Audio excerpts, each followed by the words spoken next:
The French Revolution set Europe ablaze. It was an age of enlightenment and progress, but also of tyranny and oppression. It was an age of glory and an age of tragedy. One man stood above it all. This was the Age of Napoleon. I'm Everett Rummage, host of the Age of Napoleon podcast.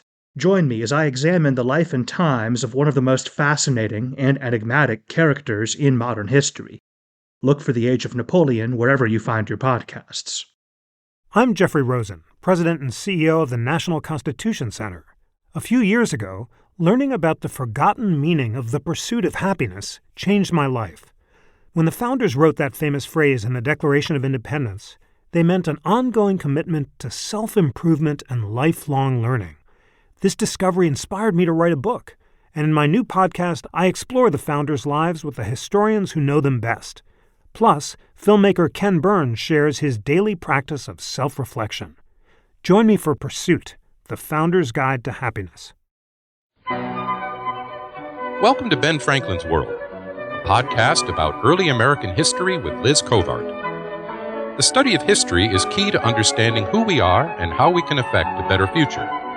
Ben Franklin's World will introduce you to historical people and events that have impacted and shaped our present-day world. And now, here's your host, Liz Covart. Hello, and welcome to episode 23 of Ben Franklin's World, the podcast dedicated to helping you learn more about how the people and events of our early American past have shaped the present-day world we live in.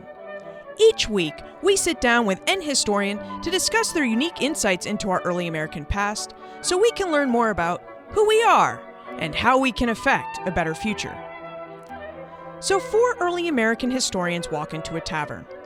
The first historian studies how the Anglican Church went from being the established church before the American Revolution to being a disestablished church after it in the Chesapeake region. The second historian investigates how ordinary citizens participated in politics in revolutionary Pennsylvania. The third historian spends his time exploring the phenomena of history culture and the role it played in revolutionary America.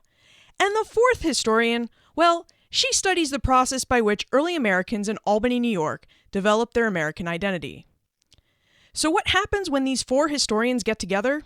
Well, we have a fun, interesting, and varied conversation about early American history. In today's episode, we chat with 3 young, promising historians of early America: Michael Haddam, Roy Rogers, and Ken Owen. All 3 scholars blog for the Junto, a group blog on early American history, and podcast as regular panelists on the JuntoCast, a monthly podcast on early American history. I am a big fan of the Junto blog and the JuntoCast, and I think that you would really enjoy them. Therefore, I thought it would be wonderful to get Michael, Ken, and Roy on Ben Franklin's World so they could tell you all about their blog, podcast, and historical research. So this episode is a bit different in that we talk about many aspects of early American history instead of just one.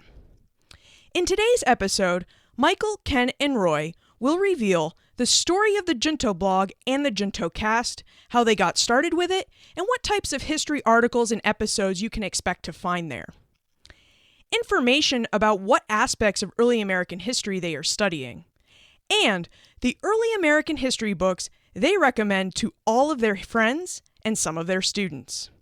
So without further ado, I would like to introduce you to Michael, Ken, and Roy. With tidings and wisdom to share about our early American past, here is this week's special guest. Today is a Ben Franklin's World first. We are joined by not one, but 3 guests: Michael Haddam, Kenneth Owen, and Roy Rogers, bloggers and podcasters for the Junto blog, a group blog on early American history, and the JuntoCast, a monthly podcast about early American history. Michael Haddam is a PhD candidate in early American history and a teaching fellow at Yale University, where he is writing a dissertation about history culture in colonial and revolutionary America. In addition to being the producer of the JuntoCast, he has written for numerous websites and recently appeared in a 3-part television documentary series, The American Revolution. Finally, he has also been a research assistant at the Papers of Benjamin Franklin. Kenneth Owen is an assistant professor of early American history at the University of Illinois at Springfield. He is fascinated by the extra-governmental institutions of town meetings, county committees, nominating conventions, and general revolutionary rabble-rousing in Pennsylvania. Ken is revising his dissertation, Political Community in Revolutionary Pennsylvania, 1774 to 1800, into a book manuscript which has been provisionally accepted for publication by Oxford University Press. Roy Rogers is a PhD candidate in American history at the Graduate Center of the City University of New York, better known as CUNY. Roy is working on a dissertation that looks at the separation of church and state and the role of politics in denominational formation and religious competition in the early national Chesapeake. Welcome to Ben Franklin's world, gentlemen. Glad to be here. So I have listed all of your illustrious titles. Ken, you're an assistant professor. Michael and Roy, you're PhD candidates. Roy, would you briefly translate what these academic standings mean for those of us who do not understand the academic world? Well, Ken's position is much easier for non-academics to understand. Ken is your boilerplate college professor. He's researching his book and writing his book and teaching undergraduate students every semester. Michael and I's status is a little bit more difficult to understand for non-academics. We are PhD candidates. We're finished with our actual coursework in graduate school. We're no longer going to classes every semester. Instead, we are, at least nominally, writing our dissertation full-time, hoping to complete that project in the foreseeable future instead of working on coursework. But of course, PhD candidates, doctoral students, they do much more than just write their dissertation. We have to do teaching and other things to help pay the bills before we can leave graduate school for other positions, either in the private sector or in universities. Well, we wish you luck, both Michael and Roy, with your continued studies and your dissertation work. Thank you, Liz. So, all three of you are early American historians, bloggers, and podcasters. And you run this fantastic blog called The Junto, which is a group blog about early American history, aimed at both early American historians and for non-historians who are just interested in early American history. Michael, would you tell us about the idea for where The Junto came from and how the blog got its start? Sure. The idea and the initial execution of the idea came from Ben Park, who at the time was a grad student at Cambridge and is now a postdoc at the University of Missouri. And this was, the summer of 2012. Ben recruited a few people, some he knew personally, others he knew online. And then those of us who had joined up early suggested other potential members. And by the time we were done, we had 18 original members, spanning a pretty broad range of interests and specializations. And I did a lot of the work in setting up the blog itself, the layout and whatnot. And eventually we launched in December of 2012. And I have to say that it wasn't only a brilliant idea on Ben's part, since there was a huge hole in the sort of history blogosphere waiting to be filled. But the crucial part was really the execution. It's really no small challenge to coordinate any kind of endeavor among 18 people. But he helped turn it from an idea into a reality and set it up in a way that, for the most part, lets the blog largely run itself. And it got off to a fast start, and the momentum really hasn't stopped 2.5 years later.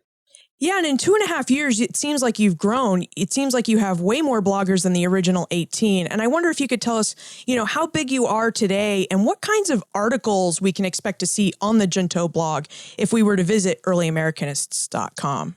Right. So since our 18 original members, in the last 2 years, we've added 4 new members. And the blog, I think, really is kind of unique in the history blogosphere. We cover a lot of early American history, and we do it in a broad range of ways. So some of the things that we're best known for is our annual March Madness tournament, which we did last month, roundtables on the work of important historians, interviews with historians. We do historiographical pieces. We cover academic conferences, and generally just early American digital and public history.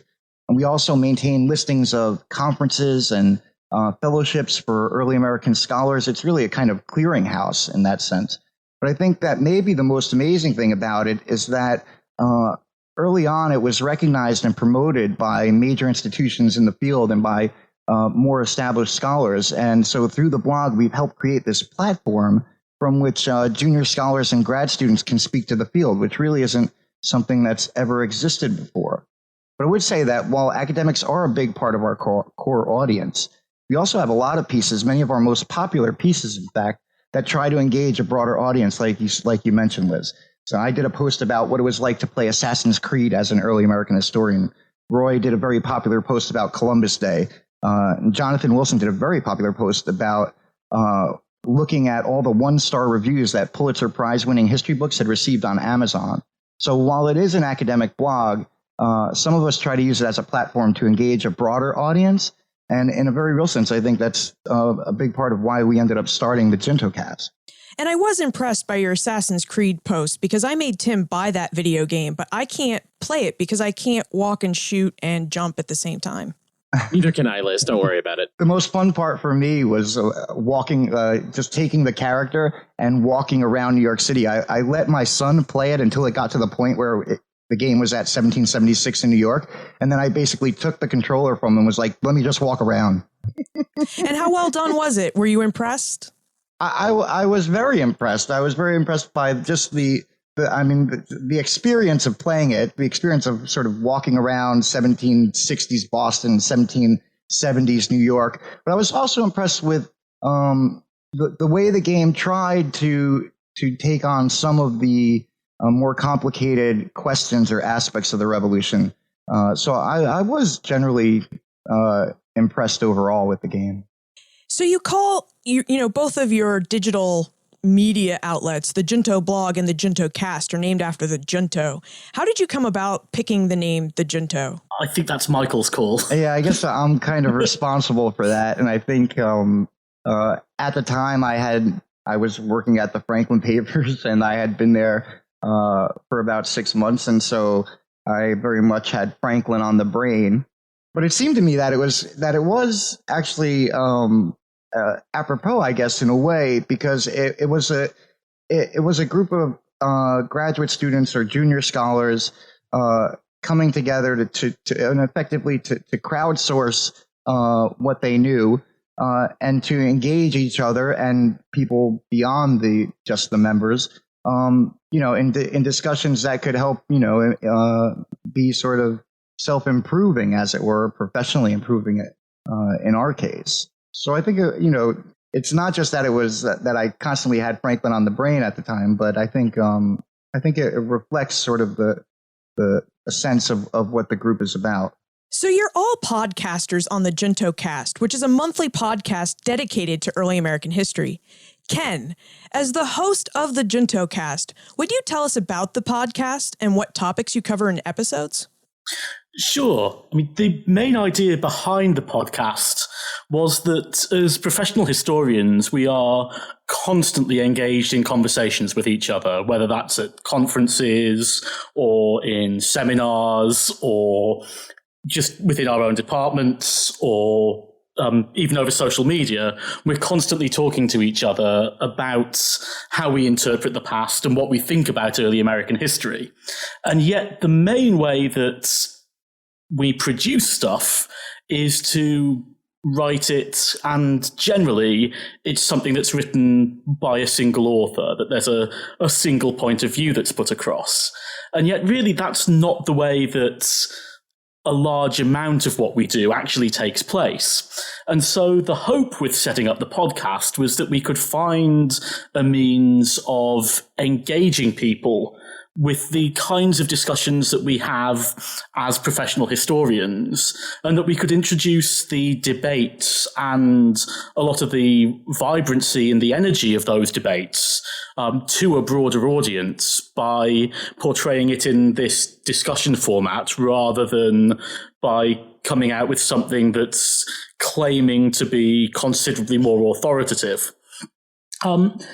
Now, of course, to achieve getting across that sort of debate, we've got to give our listeners a strong understanding of the themes and the events that we're actually talking about. And so in every episode, we start off by talking about the main theme or the main event and giving a brief historical introduction before getting into how the three of us and our guests perceive that topic. So with the different themes that we choose, what we try and do is we try and pick a theme that covers a large swathe of early American history, normally spreading from the colonial period through the Revolution into the early Republic and the first years of the 19th century. So we've done episodes on things like religion in early America or gender in early America, or our last episode, which was on loyalism in early America. Alternatively, we pick events in early America. So we've done episodes on the Constitutional Convention, on the Continental Congress, the Declaration of Independence. And we've also started trying new episodes where we discuss some of the most important books on early American history as well. And the idea behind the way that we approach that is that by covering these things over a long period of time, we're not just giving some insights of our knowledge of early America as a field, but we're also trying to get across to listeners how to improve their own research and how to engage with the sorts of questions that we as early career historians are grappling with in our own work. And to that end, it's been really, really nice when we've heard from people who've used the podcast in college classrooms and in high school classrooms as well, to know that that sort of approach is beginning to find something of a wider audience. So I think ultimately what we're trying to do is take both our professional expertise and our enthusiasm about early American history and find a way of combining that to engage a wider audience with the sorts of things that we do as early American historians. Mm-hmm.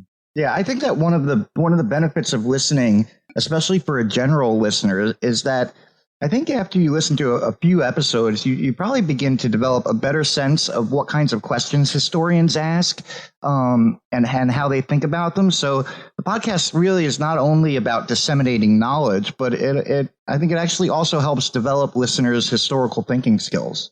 So you're kind of like mini graduate school in a podcast. That's funny because Ken constantly says that it's the podcast should be like the conversation that happens afterward in a bar or a pub after a graduate seminar. There you go. A lot more family friendly, though. So if you guys were all in one place, where would the JuntoCast cast go? Which pub would they go to? What city? And let's pick the American Revolution period. Which city and pub are you going to? Now, you see, I'd make a claim for Pennsylvania and that we should go to a tavern somewhere in Philadelphia. But I suspect that I might have pushback from Michael in particular on this. I think when in my mind, I probably picture us at the Merchant's Coffee House in New York City. And why the Merchant's House? What is special about it? Well, I mean, in a sense, it's a place about knowledge circulation, right? Information circulation. So, I mean, in a sense, it sort of, I think it sort of fits what we do. Sure, because people didn't necessarily subscribe to a newspaper, but the coffee houses certainly did. So you could go there and not only have a conversation with people, but read newspapers, and not just from New York City, but from all over the British Empire, right? Right, absolutely. And not even just read them, but heard them read aloud. Right. So in some sense, it carries that sort of aspect of the podcast as well. A colonial podcast in a coffee house. The equivalent, you can imagine those conversations being the equivalent of what we do now in a different setting. So you're all young scholars conducting exciting new research in early American history, and we would love to know about your projects. So Roy, let's start with you. You once had a research interest in military history of the American Revolution, but now you're interested in religion in the early Republic period. Would you tell us about your dissertation research and what made you switch from military to religious history and from the American Revolution to the early Republic period? Well, as like all historians, I'm going to talk a little bit about the prehistory of the history of my where my project comes from. I've always had a very big interest in the history of religion. I was always asking historically minded questions in Sunday school growing up, and then throughout high school, I went to Catholic high school. I enjoyed the church history classes that we were required to take, and all through undergrad, I took a lot of classes with historians of religion. Although when I began my my master's coursework at George Mason University, just the way things shook out, I ended up having to work on military history topics, and always had an interest in loyalism.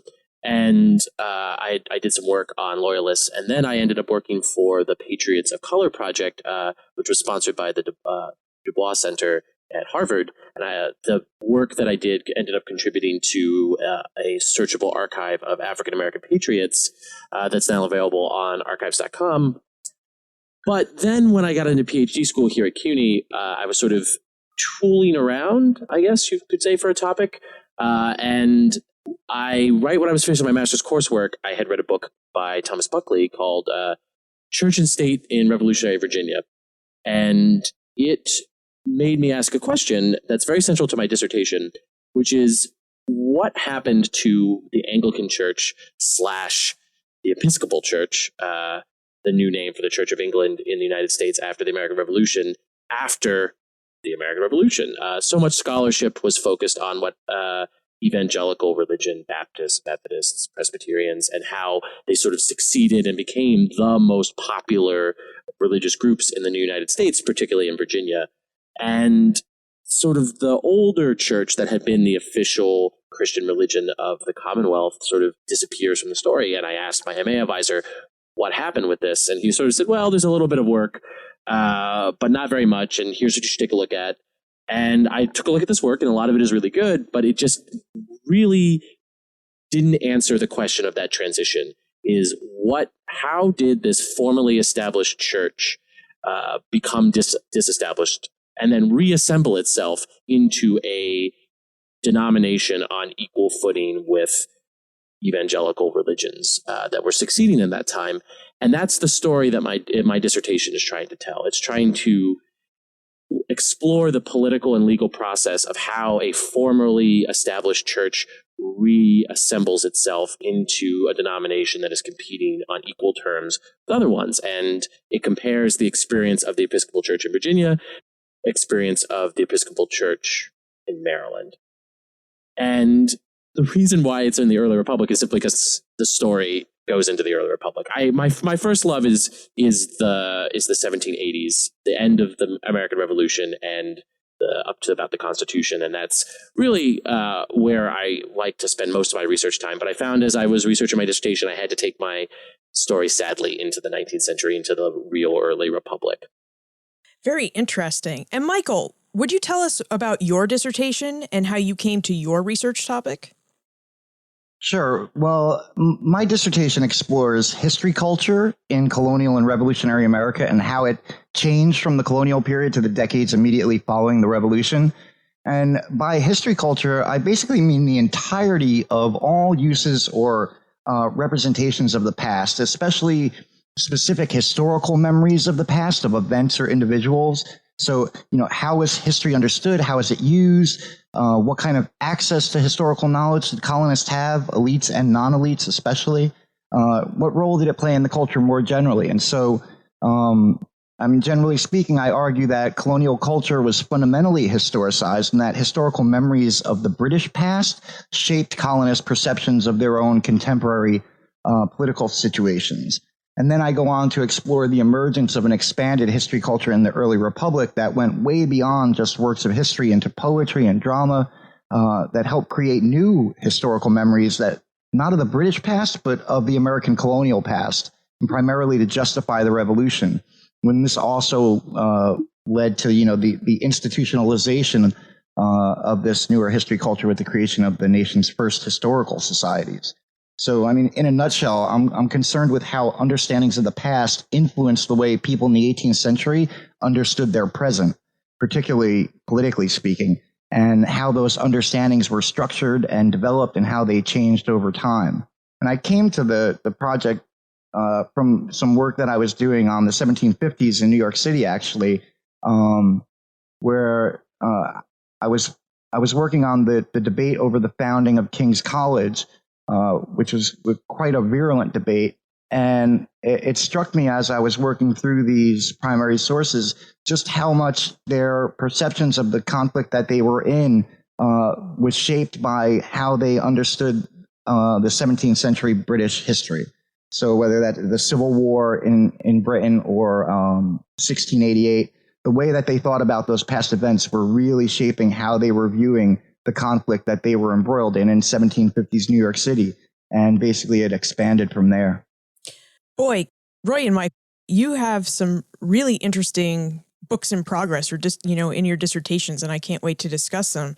And Ken, you also have a book in progress. But before we talk about it, we have to know, how does an Englishman born and raised end up studying the American Revolution?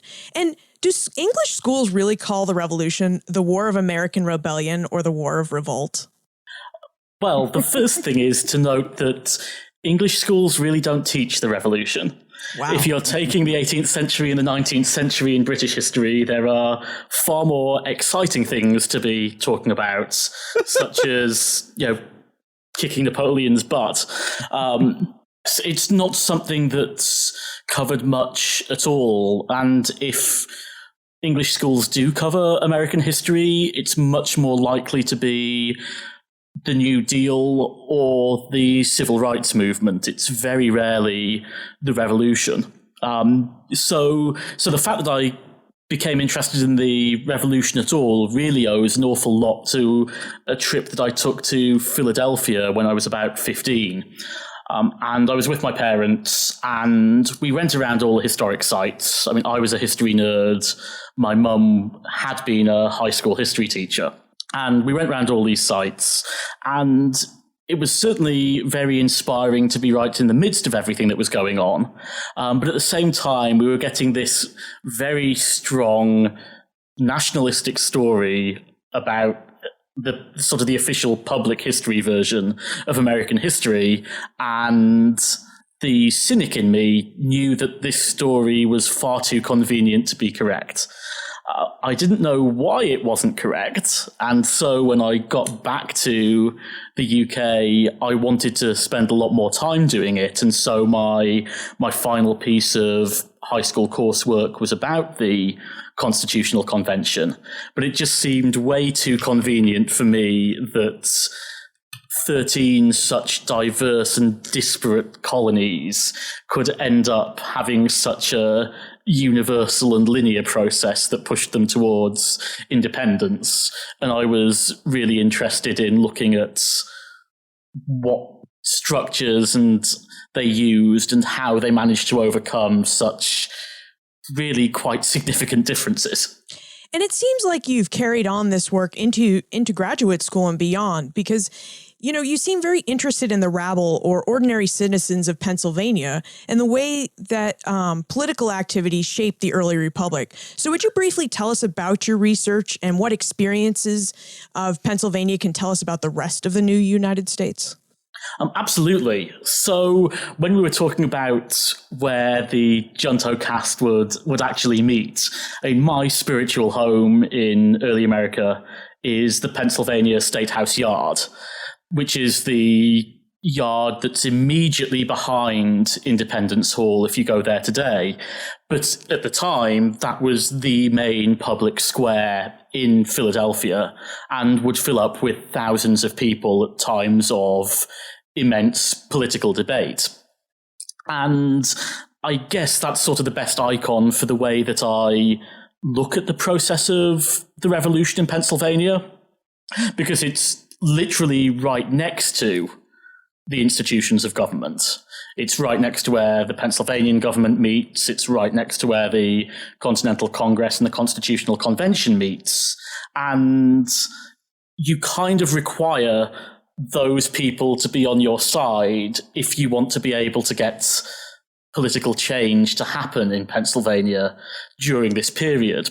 So my approach is very much to look at the way that the activism of ordinary citizens links these sort of loose notions of popular sovereignty that exist throughout the 13 colonies and creates mechanisms through which the people are then able to transmit their desires and their own interests and get some impact on the more formal channels of government. You also asked a bit about why I focus particularly on Pennsylvania. And I think one of the reasons for that is that Pennsylvania is comfortably the most diverse state in the new nation, in terms of ethnic divides, in terms of religious divides, what today we'd call class divides. And also there's a very significant difference between East and West in Pennsylvania as well. And that means that there's a huge number of differences that political movements have to try and overcome if they want to achieve anything on a state or a national level. And I think that by looking at the ways that people engaged with these institutions of ordinary citizen power, the town meetings, election campaigns, and civil disobedience and outright violence, I think if we look at the way that those meetings and committees are formed and are intended to work, we can see the way that you try and create some sort of way in which popular sovereignty isn't just something that's asserted, but is actually something that comes to be foundational in the way that government operates. You know, just by listening to you three describe your projects, we have really gotten a good feel for the diversity of information that is represented not only on the Junto blog, but in the JuntoCast as well. Now, you have somewhat of a following among Ben Franklin's World listeners, because when I posted a call for questions for you and Poor Richard's Club, the private Facebook community for Ben Franklin's World listeners, I received a few questions. So Roy, on occasion, April hears an argument that the founders wanted the United States to be a Christian nation, and that its laws should reflect a Christian worldview.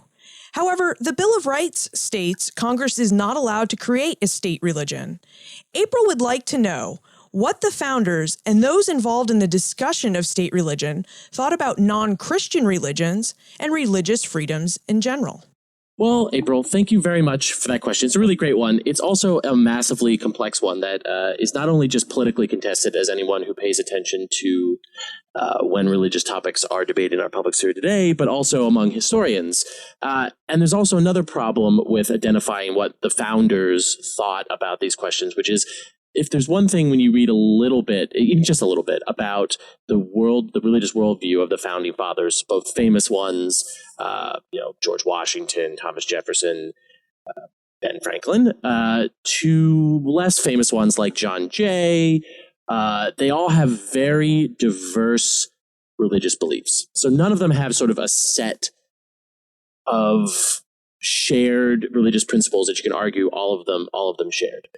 You can, though, as a general rule, say that most of them were opposed to the sort of official brands of Christianity that existed in many states during and immediately after the American Revolution.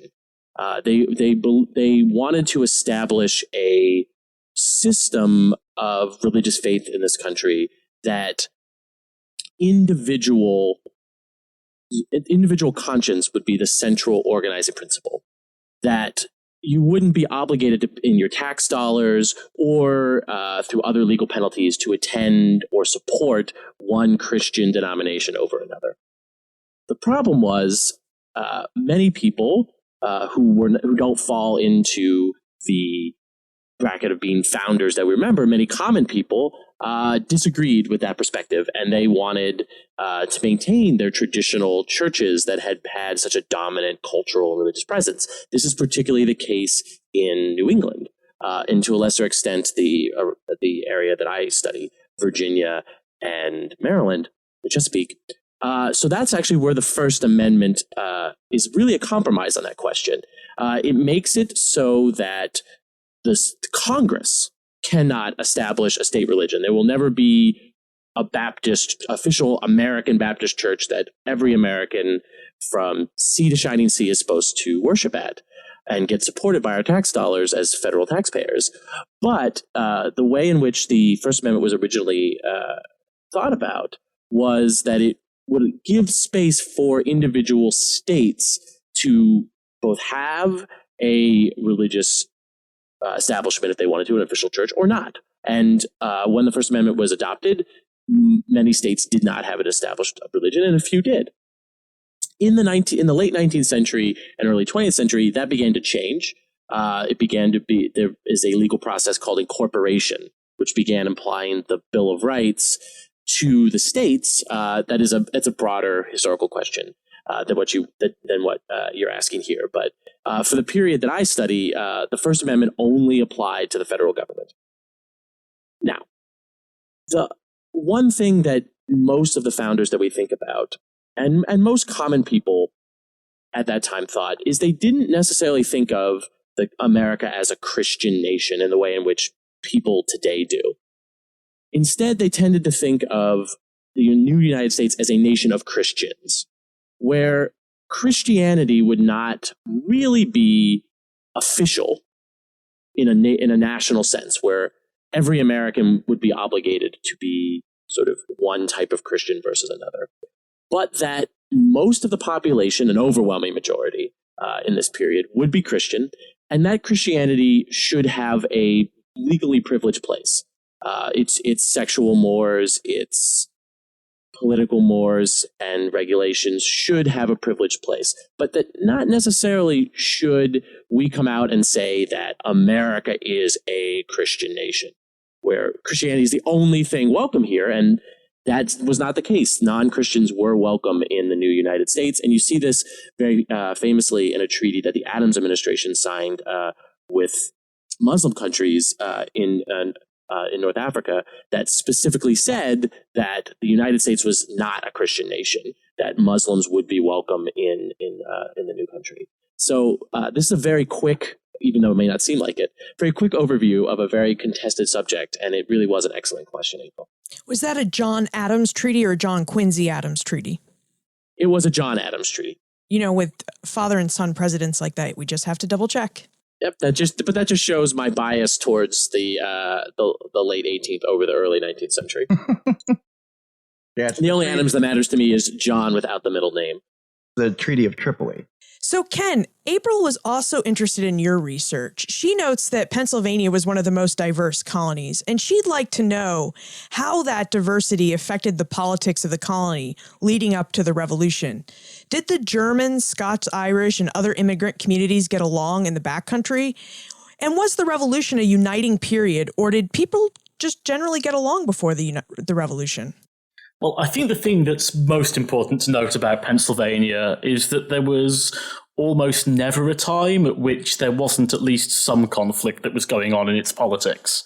And we can go right back to the 1680s to find that even when the population was largely Quaker, there was a huge schism within Pennsylvania called the Keithian Schism, that really divided and drew political lines quite sharply.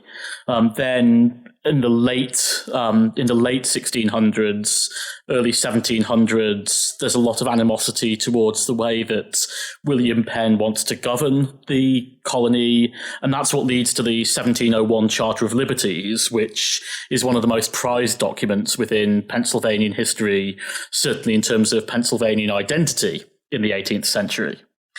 Moving later into the 18th century, with regards to the Germans and the Scotch-Irish in particular, I guess the pedantic note on the Germans is that there are a lot of different types of Germans in the Pennsylvanian backcountry. There are those who are pacifist, who are largely happy to accept Quaker leadership, but there are those that aren't as well. And the question of talking purely about a German community can be a bit misleading.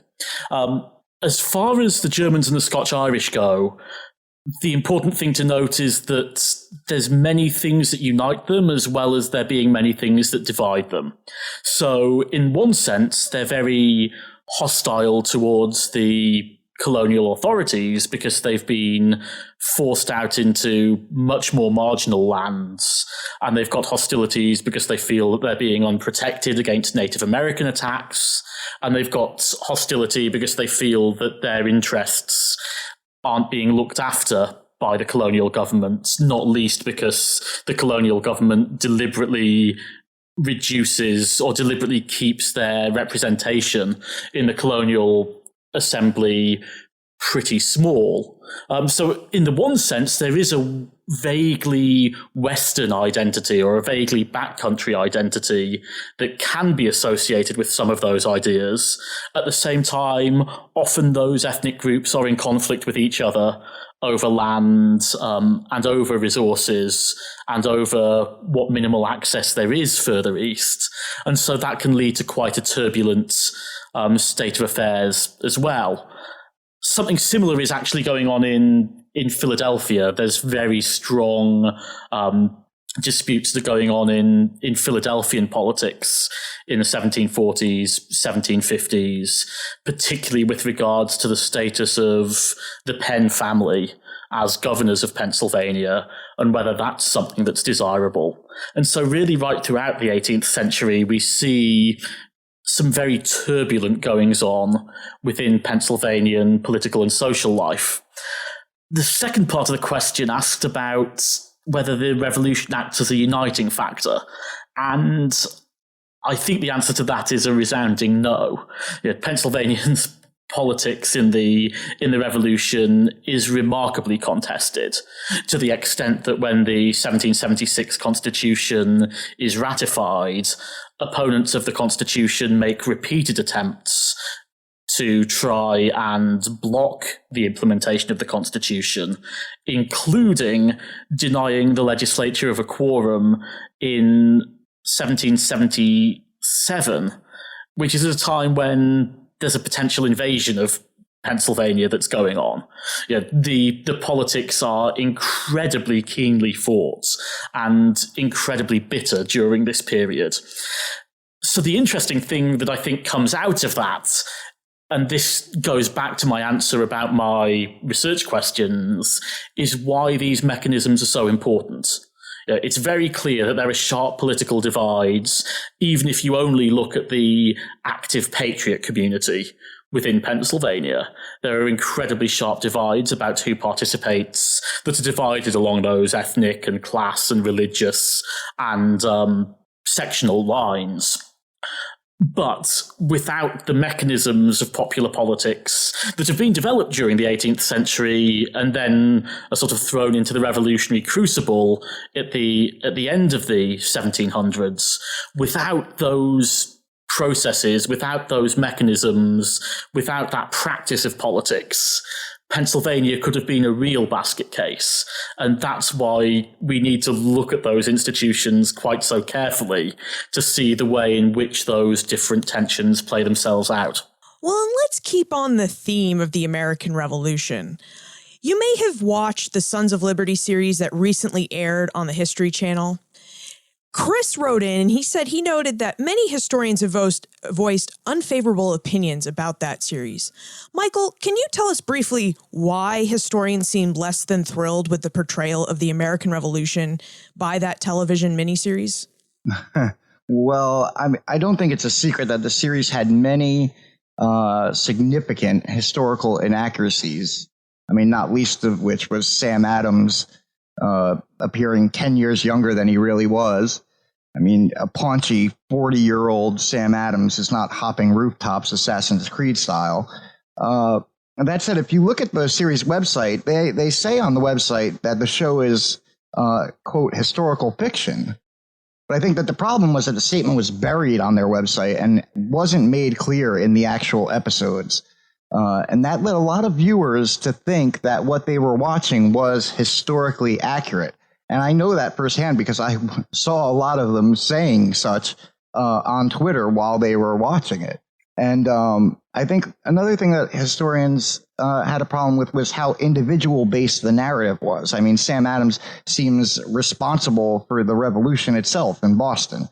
And, I mean, I agree with historians, that's a problem, but we should also recognize that our cultural memory of the revolution has, from the very beginning, been based on individualism. Think of the earliest artwork, right, by John Trumbull and other painters, and of the earliest accounts of the revolution and those early sort of mythological biographies of revolution leaders, especially George Washington.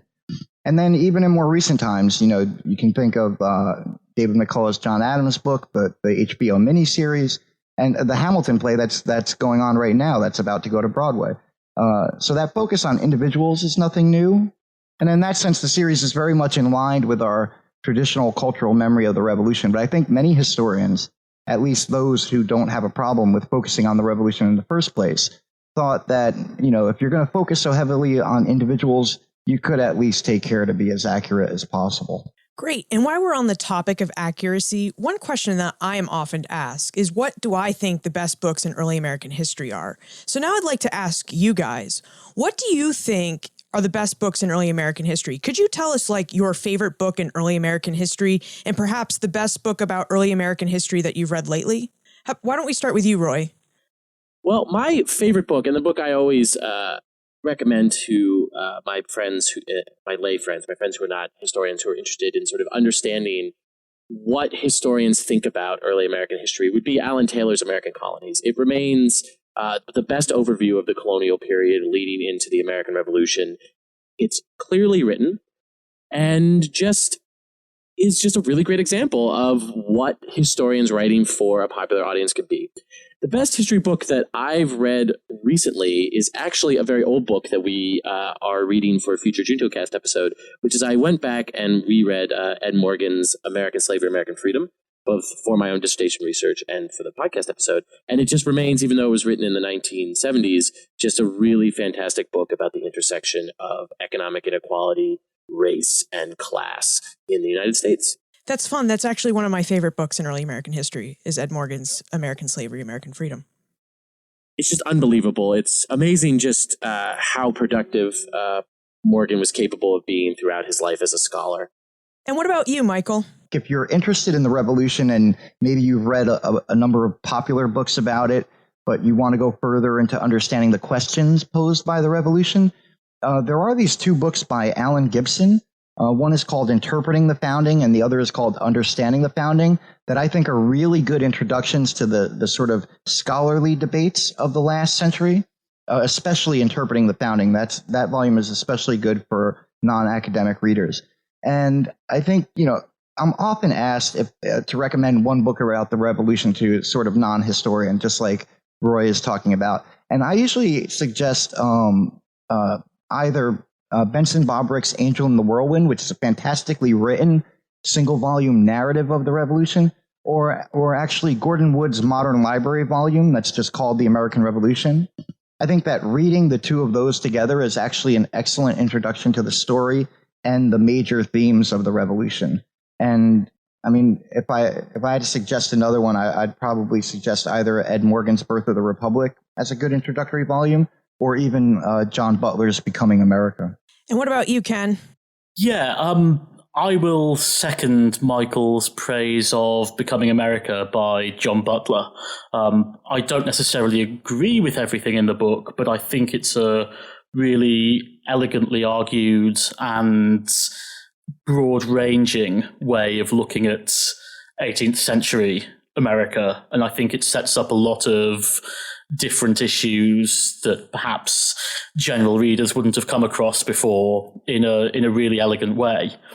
I'm going to pick an older and a more recent book rather than going in your categories of favourite and best. In terms of an older book, I would recommend people read Gordon Wood's Creation of the American Republic.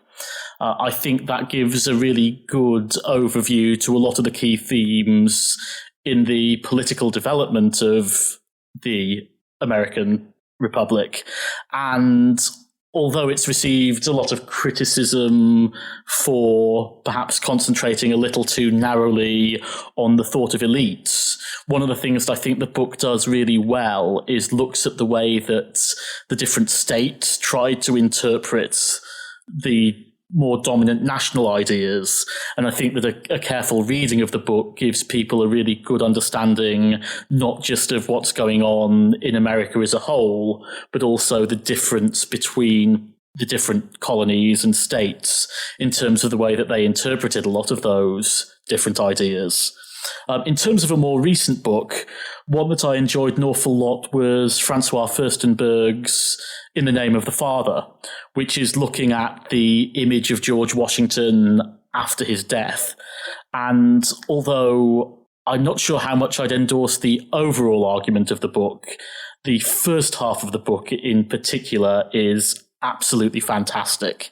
And it's got a wonderful chapter on the use of Washington's farewell address in American political culture in the early 19th century, that builds on the way that Washington's funeral was portrayed as well.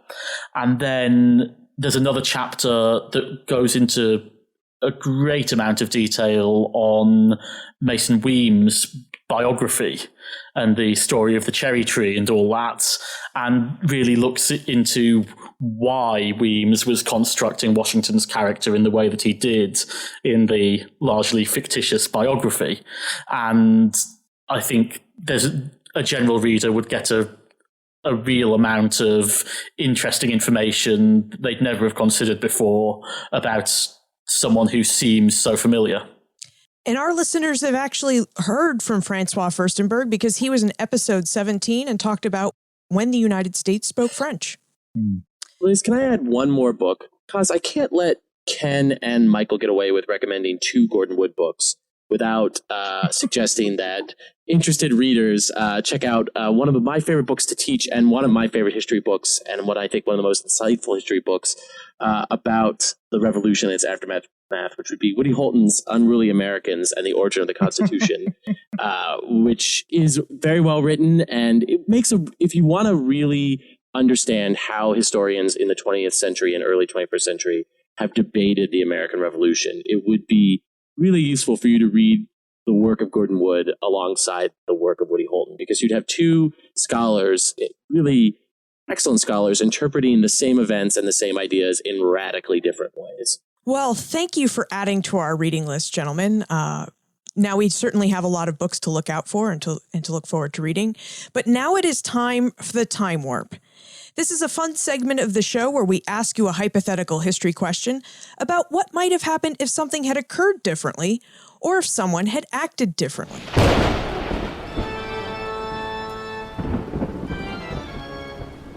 The Time Warp. Historians can't predict the future, but they can speculate about what might have been. And this week's Time Warp question is basically, it's selfish because I've been thinking about this question. I would like to know, in your opinion, what might have happened if Parliament and King George III had accepted and allowed official voting representatives from its British North American colonies in Parliament? How would early American history be different? And since I'm feeling really generous, I'm going to let you guys have a whole 60 to 90 seconds each to answer this question. So, Michael, why don't we start with you? Well, I think that is an interesting question.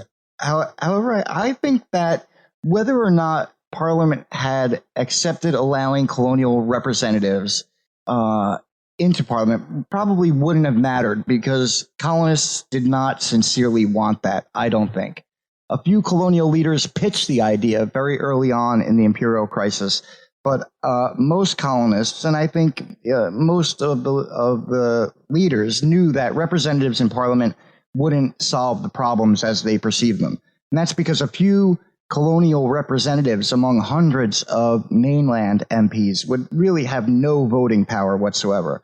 So I always think that this specific argument about colonial members of Parliament was primarily rhetorical on the colonists' part. And I think that if Britain had offered it for real, that colonists probably wouldn't have accepted it. But even let's say they did accept it, I suspect that the arc of the imperial crisis probably would not have changed at all. I think a few colonial MPs couldn't have stopped the Townsend Duties or the Tea Act or the Coercive Acts. And so those pieces of legislation that really propelled the imperial crisis probably would have happened anyway. And how about you, Roy?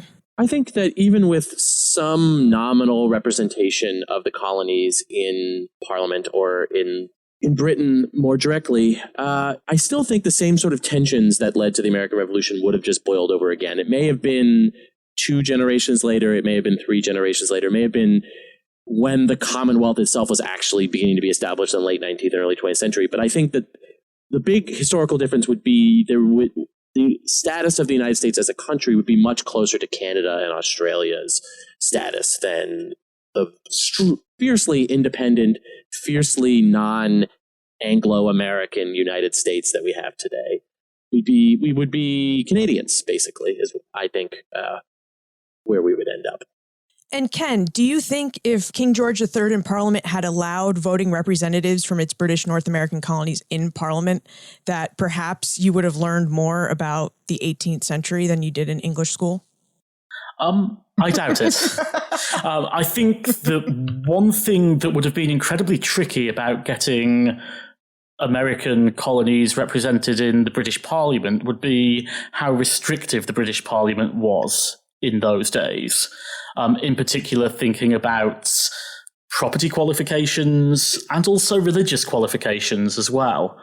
Both of those things would have caused really serious difficulties for actually integrating the American colonies into Parliament.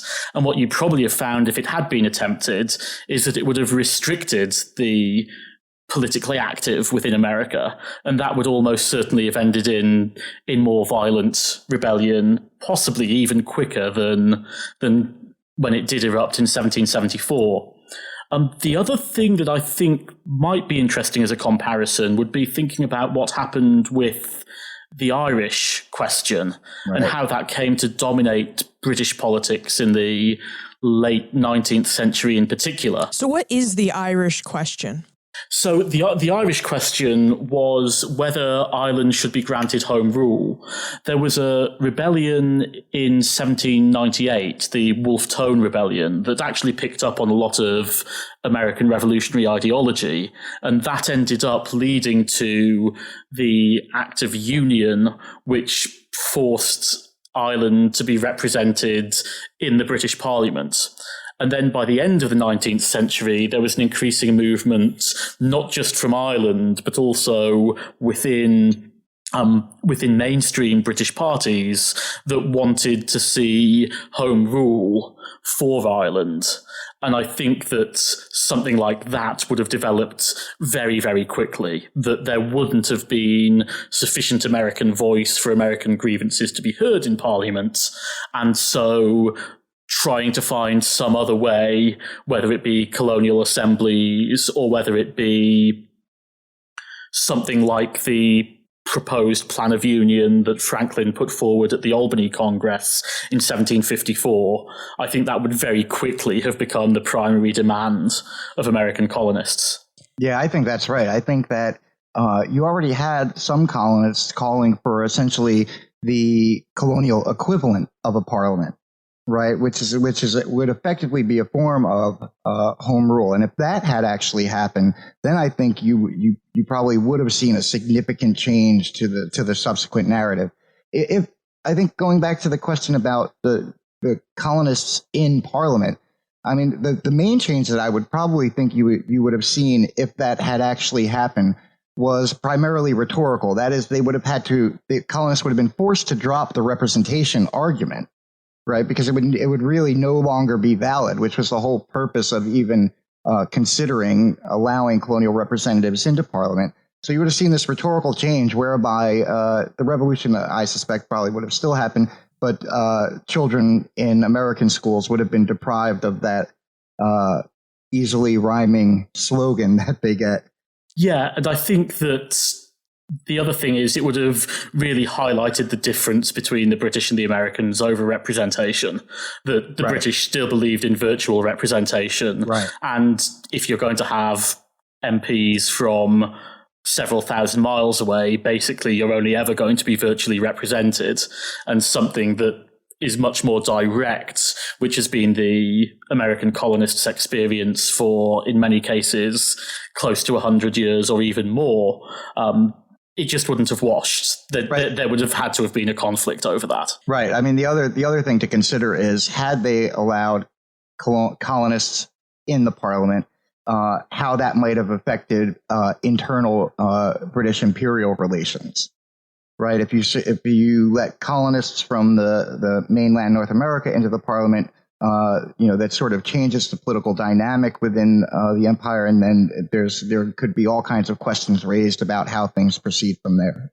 I wasn't expecting such agreement, but those are definitely interesting food for thought, and I hadn't really considered the idea that the revolution might have happened sooner than it did. So thank you for that. So before we conclude, would you tell us what is next for the Junto blog and the JuntoCast? Can you perhaps give us a preview of some future articles or episodes? The way that the Junto blog is run, it's not really run with that much foresight. So it's not always apparent what's in the pipeline. As for the JuntoCast, we have an episode coming up, our March episode, which will be out after this, but before I suppose it's released, will be on Edmund Morgan's American Slavery, American Freedom, which we've talked about. And then we have an episode in April coming up on the American Revolution, sort of in conjunction with this major conference on the American Revolution being hosted by the Massachusetts Historical Society. And that conference is in April, and the podcast will sort of talk about issues that were raised and questions about the revolution going forward and how to really revive revolution studies. So if we want a preview of American Slavery, American Freedom, we will tune into your podcast, and otherwise we'll just have to stay tuned to the blog and subscribe to it via Feedly or whatnot to see what's coming up next. Absolutely. So where is the best place to look for more information about you, your work, and how to get in contact with you? I will certainly list links to the JuntoCast and the Junto blog in the show notes, but what about you personally? Ken? I have a personal website at kenowen.wordpress.com, and that gives a lot of information about my work and how to contact me. Alternatively, if you look at the history department websites at the University of Illinois Springfield, which the main website is www.uis.edu, and you can quickly find the history page from there. That's got more information on how to get in touch with me as well. Roy? Well, I have a professional website at royrogers.com, which has a link to my dissertation research, my teaching experience, and ways to get in touch with me. I'm also nominally on Twitter, but my Twitter account, which is at FauxIntel, is mostly used for Junto links and cat photos, so I'm not quite sure if your audience would be super interested in that. But if you are in the greater New York City area and you're interested in meeting me and listening to the sort of topics that both are discussed on this podcast and on the JuntoCast, the CUNY Early American Republic Seminar will be hosting a conference on May 1st, all day. That's being keynoted by Seth Rockman, who is an excellent historian from Brown University.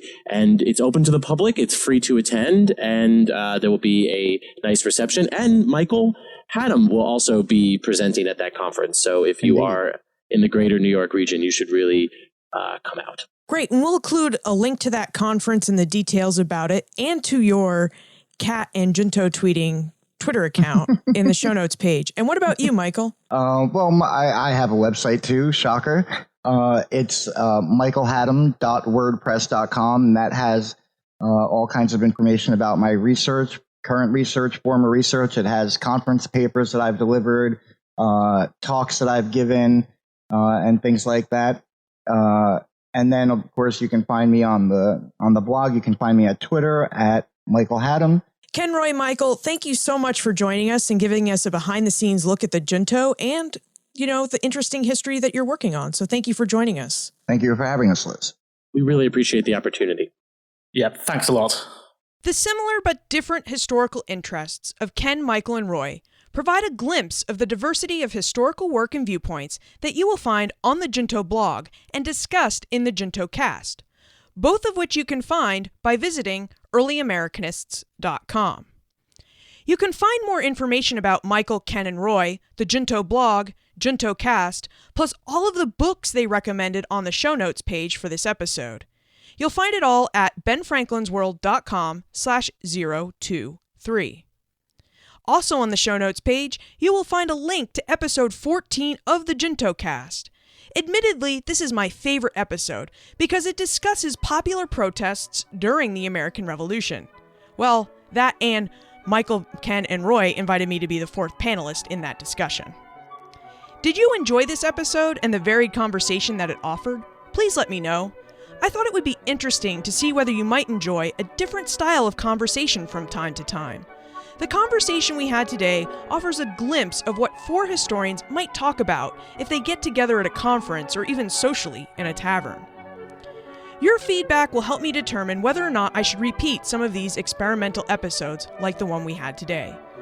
Please send your thoughts to liz@benfranklinsworld.com or tweet me @LizCovart. And remember, never leave till tomorrow that which you can do today.